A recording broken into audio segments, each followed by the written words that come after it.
ఈ పార్టీ ఏమవుతుందో మనకు రిస్క్ ఎందుకని ఆనాడు ఈనాడు పేపర్లో వచ్చింది. 1.5 కోటి తీసుకొని వ్యాపారం చేసుకుందామని హరీష్ రావు గారు ఎక్కడికో పోయిందని కూడా వచ్చింది.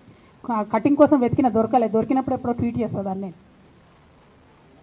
బీఆర్ఎస్ పార్టీ ఆనాడు టీఆర్ఎస్ పార్టీ పెట్టినాక 9-10 నెలల తర్వాత వచ్చింది హరీష్ రావు గారు. డే 1 నుంచి లేరు.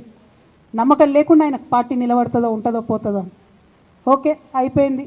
రాగానే సారు పెద్ద హృదయం కాబట్టి క్షమించిరు, దగ్గర తీసుకున్నారు. ఎమ్మెల్యే కాకముందే మంత్రి ఇచ్చిర్రు, అన్ని రకాలుగా ఆదరించిరు, అన్నీ చేసిండ్రు. ఎప్పుడైతే పార్టీకి ఒక్క క్షణం చెడ్డ పేరు వచ్చిందో ఎక్కడ పోయిండండి ఈయన?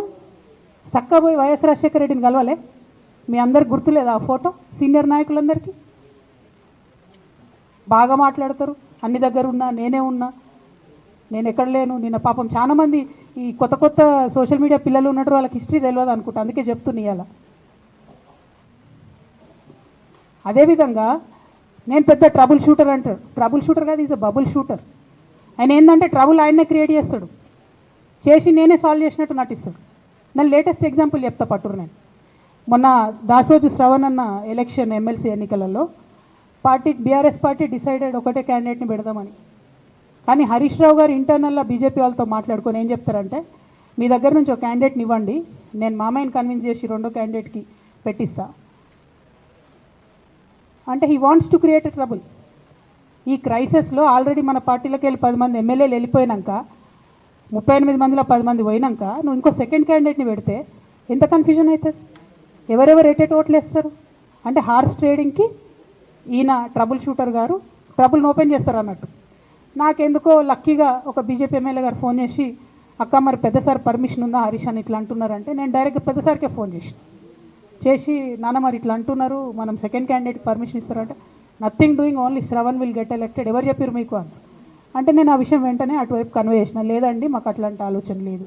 ఎందుకు ఈ రీసెంట్ ఎగ్జాంపుల్ చెప్తున్నా ఇవాళ అంటే, హరీష్ రావు గారు ట్రబుల్ క్రియేట్ చేసి ట్రబుల్ని మాఫీ చేసినట్టుగా ప్రయత్నం చేస్తారు. బీఆర్ఎస్ కార్యకర్తలందరికీ నేను నా తమ్ముళ్ళకి రిక్వెస్ట్ చేసి చెప్తున్నా, మా చెల్లెలకు రిక్వెస్ట్ చేసి చెప్తున్నా, మీకు పెద్ద స్థాయిలో జరిగే అన్ని విషయాలు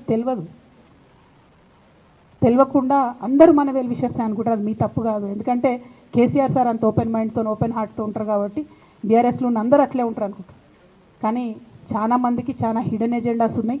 ఒక పక్క కాంగ్రెస్తో కలిసి ఉన్నారు, ఇంకో పక్క బీజేపీతో మాట్లాడుతున్నారు, ఎవరితోనో అవసరమైతే అటు మాట్లాడుతున్నారు. అదేవిధంగా 2018 ఎన్నికలలో హరీష్ రావు గారు 20-25 మంది ఎమ్మెల్యేలకు ఎన్నికలలో అడిషనల్ ఫండింగ్ ఇచ్చారు, పార్టీ ఇచ్చింది కాకుండా. ఏడికేళ్ళు వచ్చినాయి హరీష్ రావు గారికి అన్ని డబ్బులు?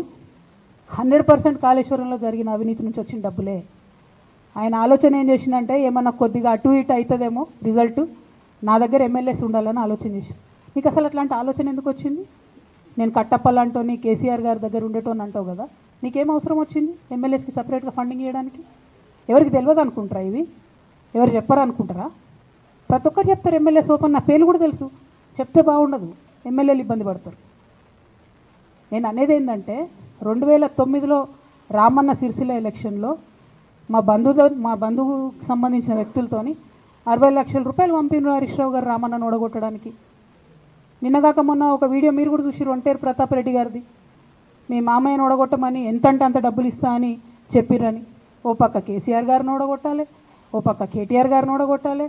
నిజామాబాద్లో నా ఎంపీ సెగ్మెంట్లో అందరు ఎమ్మెల్యేలను మేనేజ్ చేయాలి, అందరిని మన కేసీఆర్ కుటుంబాన్ని ఓడగొట్టాలి, విచ్ఛిన్నం చేయాలి.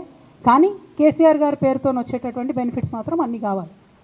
మరి ఇటువంటి వారిని నా రిక్వెస్ట్ కేసీఆర్ గారితో కేటీఆర్ గారితో, వారిని మీ పక్కన పెట్టుకొని నిజం మాట్లాడే నన్ను బయటకు పంపితే మరి పార్టీ బాగుంటుందా? దయచేసి ఆలోచన చేసుకోండి.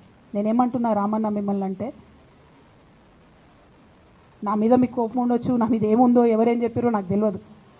నేను మాత్రం నా ప్రాణం పోయినా కేసీఆర్ గారికి హాని జరగాలని కానీ కేటీఆర్ గారికి హాని జరగాలని కానీ కోరుకోను. అది నా నైజం కాదు.